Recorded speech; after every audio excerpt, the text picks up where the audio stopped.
there is giant monkey business going on in the world of gaming, boys. So much. It's absolutely bananas. And we'll take a quick banana split from these bad monkey jokes. Listen, if you want to know why I'm dressed up as a monkey, maybe check out my stream sometime. I stream every night on a certain purple website. I'm not going to say the name of it because I think YouTube suppresses it, but it's a purple website. It's for live streaming. You'll figure it out. And also, while we're doing stuff for each other, why not also subscribe and ring the bell? Maybe leave a nice little comment about how happy you are to see me at the nighttime. But whatever. Regardless, there is some crazy world news going on right now in the terms of gaming. You see, back in the day, boys, there was this big gaming mecca, a place where everyone wanted to go to, the holy land of new games for that upcoming year, where new consoles were announced, new games were announced. It's E3, boys and girls.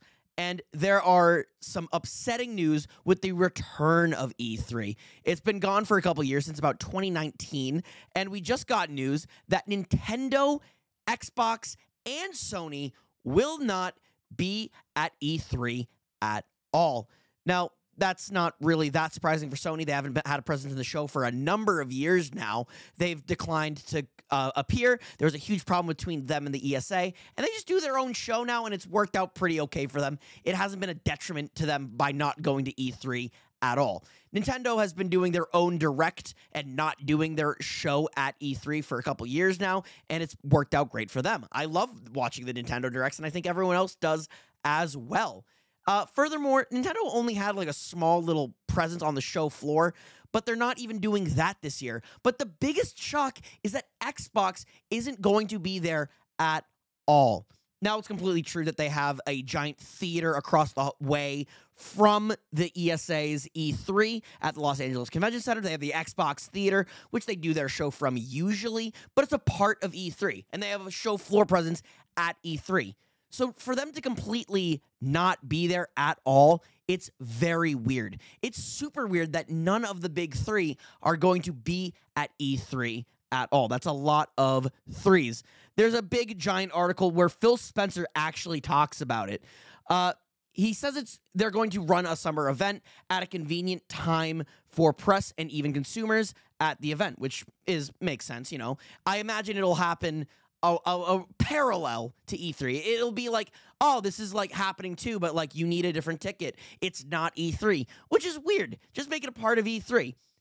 But it gets super weird. He talks about how much he loves E3. It's like one of the seminal moments of gaming. There are so many great things that happen at E3. Things get announced. It's a fun little show. It's bad and cringy 99% of the time, but it's just fun to sit down and watch with your boys. But it's super weird that they're not going to be there, especially considering that they are on the board of the ESA.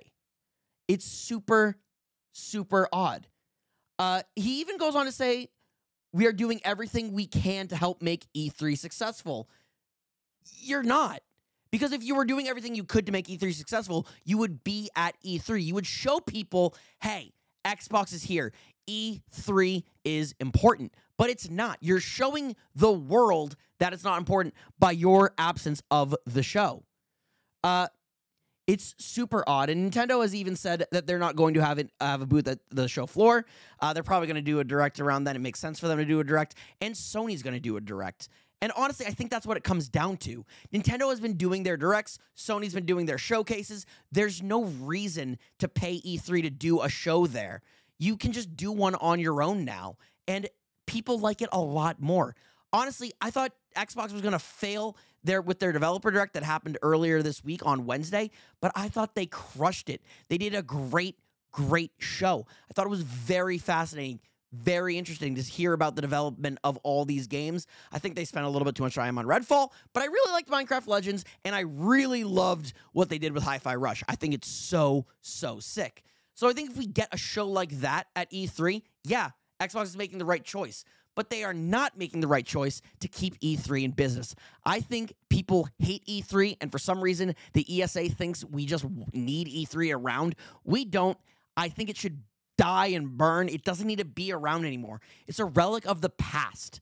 So, I don't know. That's my thoughts. I think Xbox is trying to kill E3. I think all the big three are trying to kill E3. What are your thoughts? Let me know in the comments below, and I'll see you next one. Goodbye, everyone. Goodbye. Oh, wait, no, I need to move my hand to turn off the thing, but my hand is waving, and I'm holding a microphone. This was not a smart setup. I messed up. Goodbye.